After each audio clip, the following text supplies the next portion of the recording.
les journalistes du camp du régime au pouvoir sortis menacer des Camerounais. On a vu des ministres même de la République sortis menacer des Camerounais. Voilà, comme quoi on se demande quelque part si le Cameroun est encore la démocratie qu'il pense être.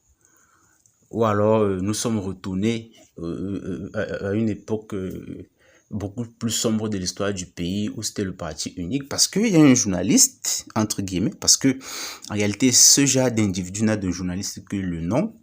Le journaliste, selon ce qu'on nous a appris à l'université, c'est quelqu'un qui recoupe les informations et puis les publie en gardant le maximum possible un ton de neutralité. Mais on voit un jeune homme venir sur les réseaux sociaux menacer les gens, leur promettre l'enfer au cours du prochain régime, du prochain mandat. Il part du principe que monsieur Biya sera réélu, alors que monsieur Biya lui-même disait ne pas être sûr, enfin il disait attendre de savoir s'il est réélu pour pouvoir faire des projets. Il répondait ici à une interview de la CIA-TV, la chaîne nationale, à une interview juste après, à sa sortie du bureau de vote où il a voté.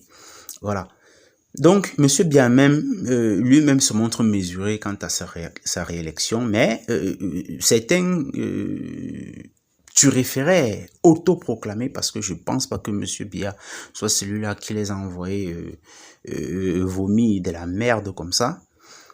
Certains turiféraient, autoproclamés, viennent donc sur les réseaux sociaux, promettre l'enfer aux Camerounais, promettre qu'ils vont faire du lobbying, s'employer, voilà, à ce qui est une taxe sur la création des réseaux sociaux au Cameroun, un peu en guise de mesure punitive, voilà, pour sanctionner ceux-là des internautes camerounais, des créateurs de contenu camerounais qui auraient osé ne pas voter pour M. Biya, qui auraient osé